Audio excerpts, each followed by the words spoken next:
The way that prison healthcare relates to the Constitution is through the 8th Amendment, and the 8th Amendment states excessive bail should not be required, nor excessive fines be imposed, nor cruel and unusual punishment.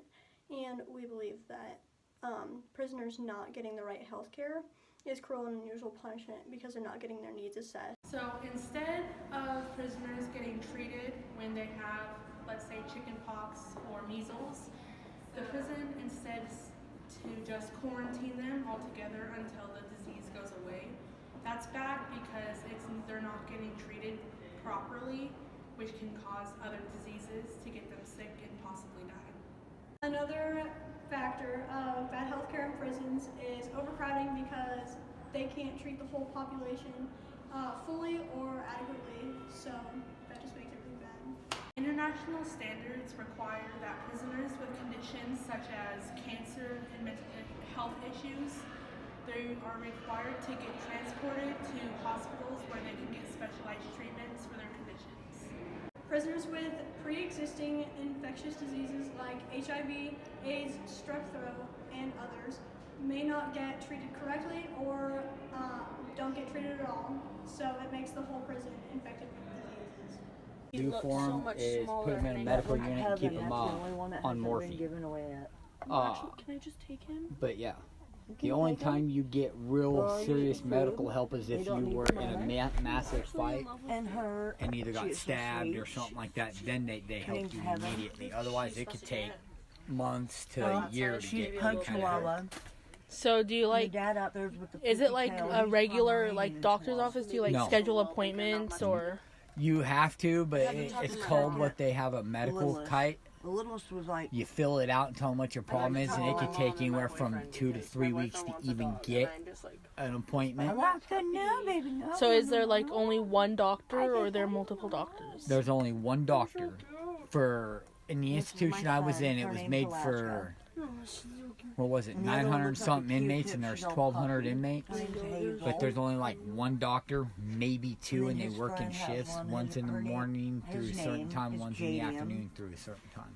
So is there 24 hours, even if there's one doctor and then they switch shift, is there always a doctor on site, or is there certain hours that there's not? There's always a doctor on site, but getting that doctor to do anything is pretty much impossible. So say that I love dogs. They're one of my favorite animals. somebody's really sick with is that a big issue that they help with, or do they still They really don't give a rat's ass. They really don't care so if you have cancer or not. They just tell you to go about your business, do your thing, and if it gets any worse, let them know, and they'll see what they can do about making you comfortable. So my teacher is on the board of correction, and she said that when she went, this was a week ago, she went to the jail or the prison out there on Gowan, and she saw this room, and it was just filled with sick old men. Is does the doctor That's go the in medical there? unit on the yard. I know exactly what she's talking about, and it's filled with just sick people, and they just segregate them.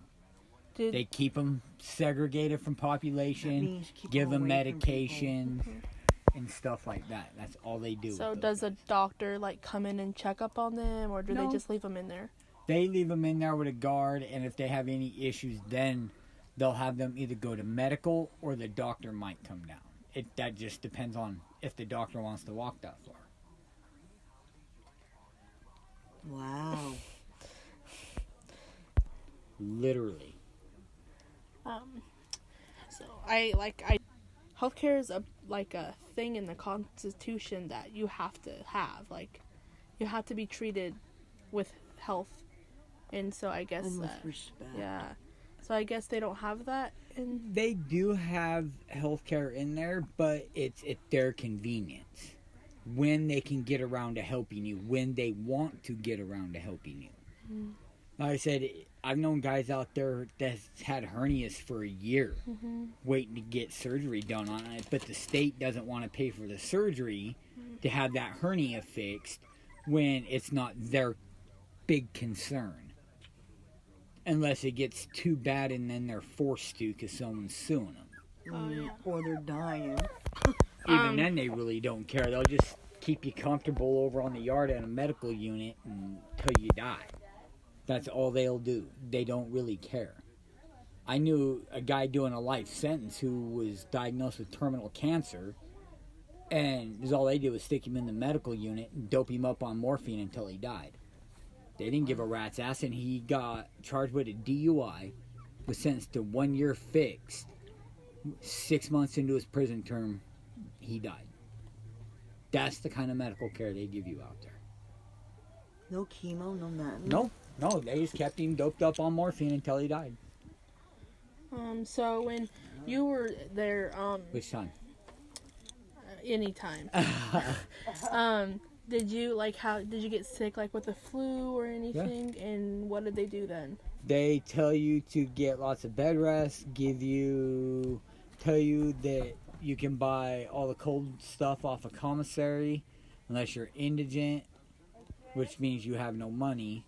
And then they just give you whatever they feel that you're going to need to get better. Okay, so